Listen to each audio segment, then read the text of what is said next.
Hi there and welcome to Central Texas Gardener. I'm Tom Spencer. It's time to get ready for tomatoes. Along with traditional favorites, heirlooms have made a tasty comeback. And today, Renee Studebaker gives us her insider tips on varieties, planting, and how to start from seed.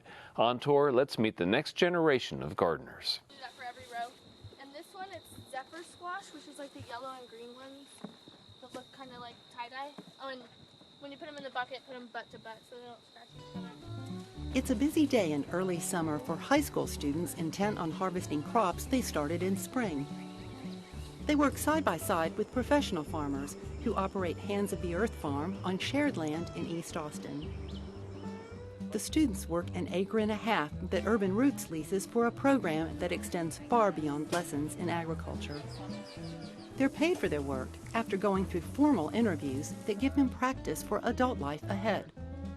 Max Elliott and Mike Evans, Urban Roots program co-coordinators, are their guides, both in horticulture and essential life skills. Youth Launch is a local nonprofit here in town that creates empowering opportunities for young people by engaging them in service. Urban Roots is Youth Launch's newest program, where we bring high school students ages 14 to 17 out to the farm here, and over a 25-week period, we work to grow food for the community. So 40% of what we grow, we donate directly to local soup kitchens and food pantries. And the rest we sell at the Austin Farmers Market downtown, at a low-income farm stand, at a neighborhood WIC clinic, and we also sell to neighborhood grocery stores and restaurants as well. Well, in the springtime, our 18 youth spend 2 days after school for 2 hours and all day on Saturday. So each young person spends about 9 hours a week from mid-February through mid-May.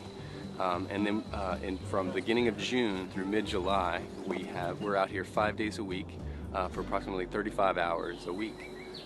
So youth get a chance to really spend a lot of time with really hands in the soil to really watch the seasons shift, to kind of watch the farmscape shift from early spring through late summer. And so they really get to see and participate in 2 full seasons.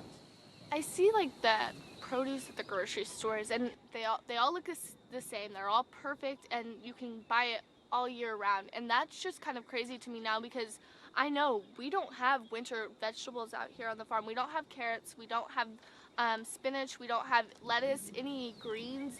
They're not out here anymore. They're not in season. They're not naturally being grown. Like when you harvest it, it's just like, it feels so great. It makes you feel so good inside. And then like when you eat it, it just tastes better. Just, you know where it came from, and you just like, you can probably remember that you picked it, Breeze and Vivian are 2 of the 3 assistant crew leaders who went through the first program in 2008, encouraged by high school teachers. Urban Roots selected them to come back to strengthen their leadership skills as peer educators. And then you also have to balance this friendship leadership thing where you're out in the fields with them, and they're like almost my age. So some of them are I'm the oldest person, or I'm the oldest intern, but some of them are like a year behind me, and it's just hard to balance that, like get that respect while still maintaining that friendship. Vista volunteer Carly Blankenship came from Iowa to expand her scope as she chooses her life's destination. For some, this is their first experience with growing anything. For all, it's a revelation in the process that brings food to the table. I think it's just kind of the whole experience of watching things grow, starting from a tiny little seed, actually not even just a tiny little seed, starting from putting compost into the soil and tilling it in, and then planting seeds, and then caring for them and watching them grow, and then being able to harvest the fruit off whatever plants you're growing, and then being able to sell it or cook it and serve it. It's just the entire cycle just creates this very strong bond with you and the earth, and I've kind of come to love this farm because I've put so much work into it, and just from the very beginning, from where there's nothing out here, no green, just completely brown, just the soil, and everything's not in rows or beds or anything, and coming out to how green it is and how large it is and how tall it is. It's just amazing. I've got a little sister who I'm very close to, and she doesn't like spinach, or she did not like spinach until I brought it home from the farm fresh and forced it down her throat, and she was like, oh my goodness, I feel like she's just kind of opened up, because I was a big vegetable eater before I got on the farm. Didn't really know where they came from, but I liked them and I ate them. Annalie was not, and now she's way into it. She's always asking me, when are you going to bring home this? When are you going to bring home this? And so it's great to see her kind of opinions on vegetables changing. They get to take home as much as they want, but another perk is seeing their customers' response at the farm stands and markets. I think it really, blows them away whenever somebody comes up and is like, y'all's produce looks great. I could just feel them kind of just lift off the ground just ever so slightly. And I think that is, seeing that interaction with the customer really nourishes everyone in the hard work that we do here. I love the market. It's like one of my favorite things to do here. And it's just like, I love just talking to all the different people there. It's just like such a diverse place. Just as rewarding is donating 40% of the harvest to families in need. Then also giving it away, it makes you feel so good to give someone a meal for that day. We went to Caritas last summer, and we served like a squash soup and all these different vegetables. Then we had prepared them and served them, and then afterwards several people came back up and thanked us, and it was just like a great feeling. By the time the farm interns hang up their tools in July, they've learned a lot more than how to grow an organic tomato. And we also have cooking classes and workshops about money management. So it's not just agriculture, it's a whole youth development thing. Not all the work here at the farm is hands in the soil, is out in the fields. We do lots of different workshops on financial management. We have a soil sciences workshop. We do public speaking workshops. We play lots of team building games. So we really try to make this experience really interactive. And while it is, we really focus on job training, we really focus on what hard, meaningful work is all about so that we can serve the community. We stress a really strong work ethic. Some of the farm interns now plan to go to ag school and become farmers. For everyone, it's an empowering experience that stretches them and their view of the world. I believe that they'll take this experience and they'll understand what service is about. And I think that'll change the way that they connect with their community and give back to the community for the rest of their lives. I really do love the Urban Roots story. Such a great way to engage young people with the earth and with growing things, and with such great results for both, I think. Well, right now we're going to be talking about tomatoes with Renee Studebaker, who has a blog on statesman.com, and that is Renee's Roots. And Renee confesses to being a tomato overachiever. Yes. And we're going to be talking about everybody's favorite garden plant, which is the tomato. And why is that so, Renee? Well, I think it's because that once you've tasted a homegrown tomato, there's really no going back. And then once you start growing them and you discover that there's so many different varieties, heirlooms as well as hybrids, and different little tricks that you can try to get along to extend your season or get a bigger tomato or even a sweeter tomato.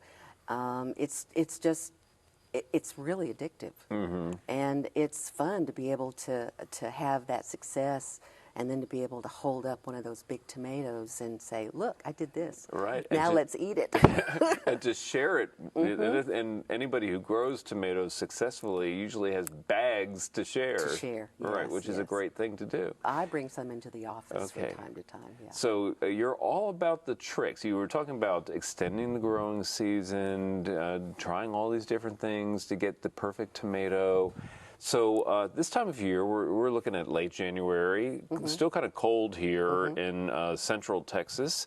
What are you up to in your garden with the tomatoes? Well, one of the things that I'm trying is I'm going to start my tomatoes a little bit earlier than is generally recommended, because I've got this new little thing here that I'm going to try. It's called a water wall. Okay. And you fill it up with water and wrap your tomato plants. Okay. You put a cage on them first and then wrap the cage. Okay. And it collects heat during the day from the sun, and then the warmth of the soil also helps it to stay warm, and so your tomato plants stay warmer at night, which is the main reason you don't want to plant them too early. It's like hot water bottles for your tomatoes, right, basically. Exactly. and the reason that it's good in our climate to try to plant a little bit early if you can keep them healthy and keep them growing is that the summer here is so hard on tomatoes. A hot summer they shut down. Is not a good tomato growing time. Yeah, so they really do shut down, and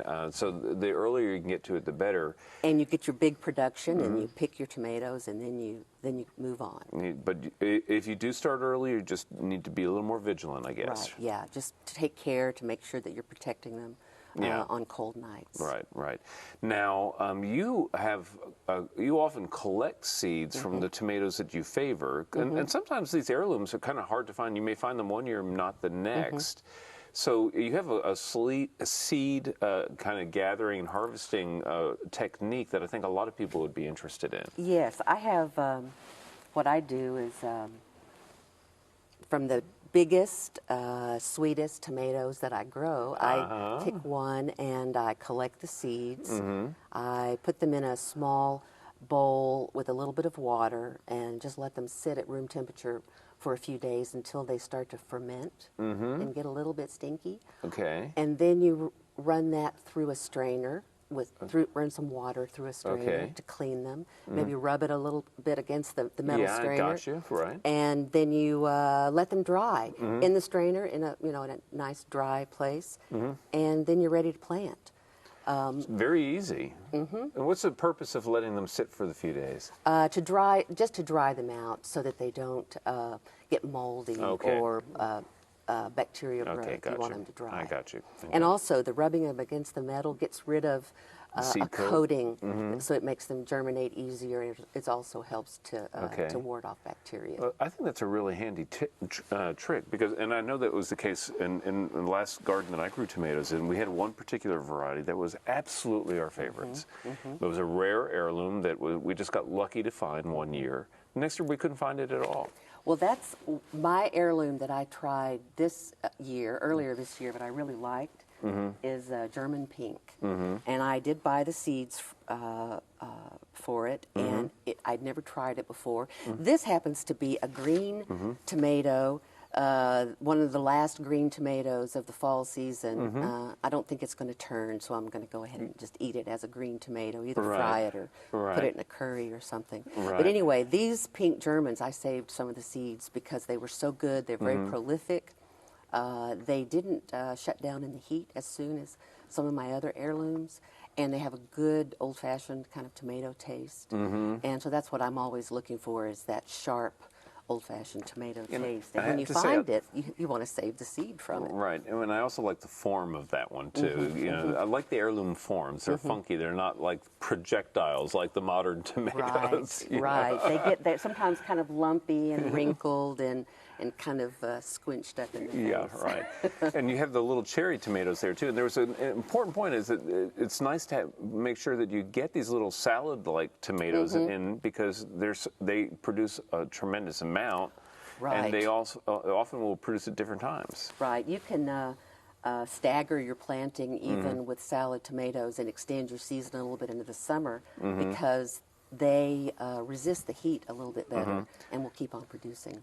Okay, well, we talked about being vigilant to protect the plants. What do you do on a cold night? If you get your plants out early, what's one of the things that you typically will do? If I usually grow my tomatoes in cages, and so that makes it easy for me to drape row cover over them, wrap them in row cover, or even just throw a blanket over them. Okay. If it's a really, really icy night, I might put a little light bulb at the bottom of the cage and kind of tuck it under the row cover and use point Christmas lights or something or Christmas lights I've used too, because that'll keep heat inside that growing area. Okay. Well, the floating row covers, everybody's using that nowadays, and that make a nice cheap way to kind of wrap these things up and provide that extra protection. Now, we've mentioned that you like the heirlooms. What are some of your favorite varieties?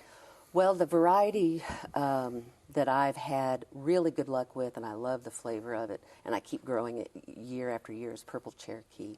Purple Cherokee, okay. And or Cherokee Purple. I've heard it referred to both ways.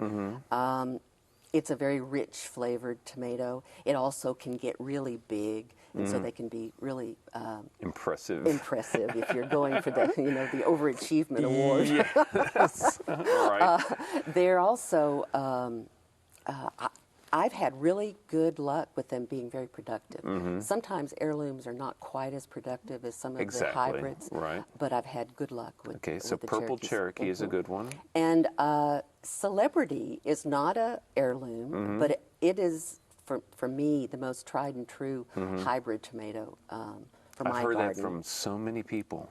It has Celebrity, a good flavor. For it being a hybrid, it still has a great flavor. It's resistant to all the main tomato diseases, and it's just very reliable. Do you have any favorites in the little cherry tomato? Yes, I like Juliet's because they're so prolific and they will just keep on growing through the heat, and so you'll always have a little bit of a tomato. I mean, a little tomato in your in your garden if you grow them. Right. I like the Sun Golds because I like the kind of tart, sweet I like flavor. I like the tart sweet tomatoes best. I think, yeah. And and also if you're making a tomato salad, it's great to have different colors and different shapes. Oh, sure. And so that's fun too to have those. And when you cook with the little cherry tomatoes and you get all those different colors in there, it just makes for beautiful dishes on the plate. Really, yeah. You can make a beautiful salad just with sliced tomatoes and drizzled olive oil and a little bit of basil from the garden. Okay, you're making me hungry. You're making me very hungry. Now, very briefly, for insect prevention early on in the year, what's the most important thing for people to know? To watch your plants. Just go take a morning walk and look at your plants and look for little, for baby leaf-footed bugs or and which I have a problem with them. And how do you deal with them? I've tried all sorts of things. Hand vacuum, which is fun but strange, and sometimes it damages the plant a little bit. I think I like best knocking them off the plant into a bowl of soapy water. Okay, all right. Well, a nice soft landing for the leaf-footed bugs. Although they don't deserve the soft landing, but there you go. Sometimes you can just squish them too. Okay. Well, Renee, people can find you on the Statesman blog site. Statesman.com/go/Renee's Roots will take you right there. Okay. Thank you so much for being on Central Texas Gardener. Coming up next, it's our friend Daphne.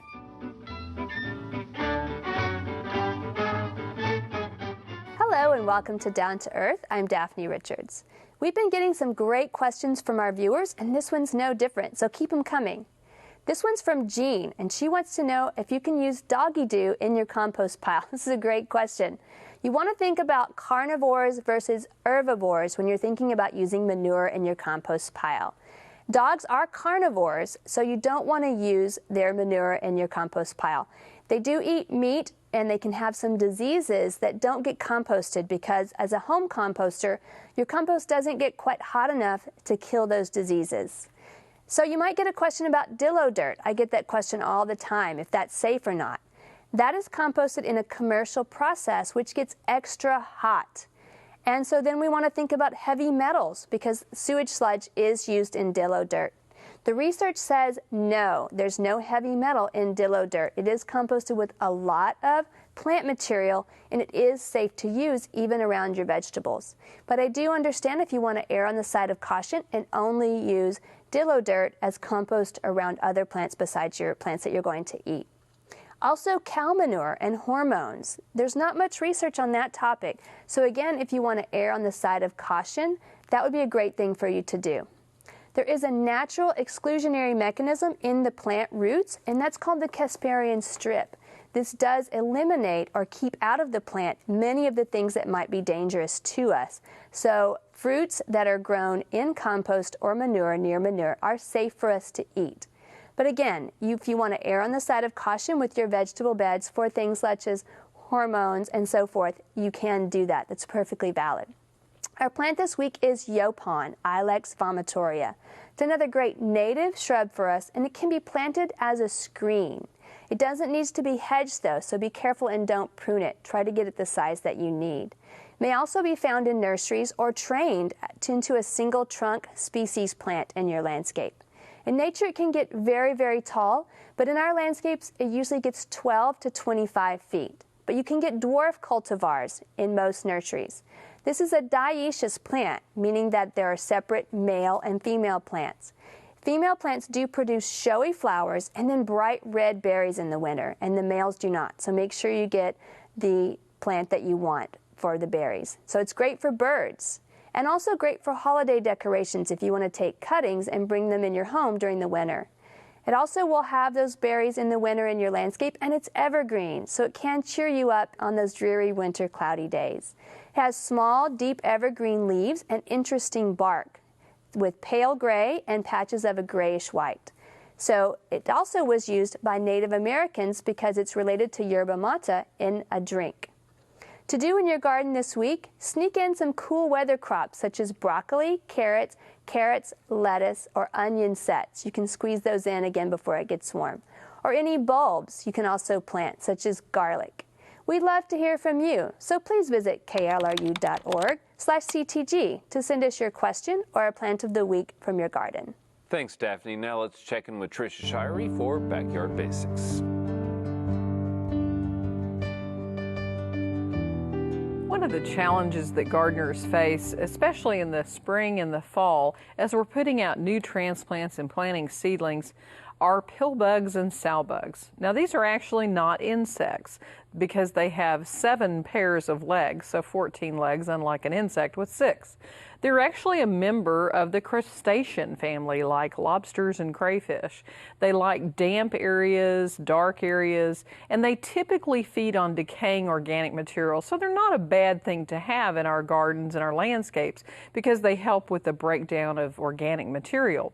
But they do like an occasional feeding of young succulent plants and seedlings. So we do have to take some care when we're putting out new plants.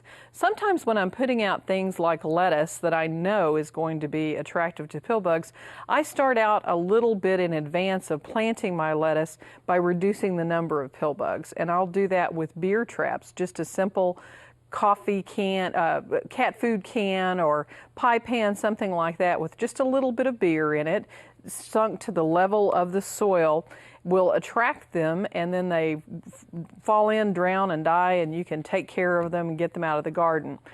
Avoid having boards and logs and other trash and debris in your yard because they'll tend to collect under those areas. But you can actually make traps like that. You can put clay saucers in the ground with a little bit of potato or apple, attract them and put that under a board, and then that will attract a lot of them and you can kill them and get the numbers down in your garden. But again, once your plants get established, they're not going to be as tasty to the pill bugs, so it's really just an early planting pest that you'll have to deal with. Now, there are some things that you can use around the house that might be of help for you. Sometimes coffee grounds will help to repel them around seedlings. One of the secrets too is not to mulch plants too early because having a thick layer of mulch around the plants will give them a hiding place, and so it's best to let your plants get up and get established a little better and then pull the mulch up around them as the stems start to toughen off. You'll also benefit from watering more in the morning and not having the foliage really wet in the evening because that makes conditions really nice for snails, slugs, and pill bugs, and can add to the number of problems that you have around your plants. Another thing that you can do is sprinkle diatomaceous earth around the plants, but I don't find that has a long-lasting effect. Even red pepper, hot red pepper like cayenne pepper sprinkled around seedlings can also help you with deterring the pill bugs. There are some commercial products available that are very helpful and very effective. And one thing you can do is spray with orange oil, just a diluted orange oil sprayed on the surface of the soil, and also to spray under those traps that you might put out in the garden will help reduce the numbers very quickly. The other product that you can use is the bioorganic spray. Some of these sprays that use essential oils work very effectively on the pill bugs and sow bugs. And then another product that is really wonderful is Sluggo Plus. Now, you may have heard of Sluggo being used for snails and slugs. This has the iron phosphate of Sluggo, but it also has the plus, which is spinosad, and that works very effectively on millipedes and pill bugs, sow bugs, all kinds of things. And the difference between a pill bug and a sow bug is the sow bugs tend to be a little bit flatter and they don't roll up into a ball like the pill bugs. So the Sluggo Plus breaks down into a fertilizer. It is a bit expensive, but you do get the benefit of having that insecticide control plus a little bit of fertilizer added to it.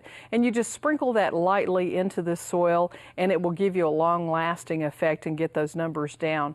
So wetter years, we're going to have more problems with pill bugs, so be prepared for dealing with them when we're going to have wet soil. Visit klru.org/CTG to watch online, get more tips, and read our blog.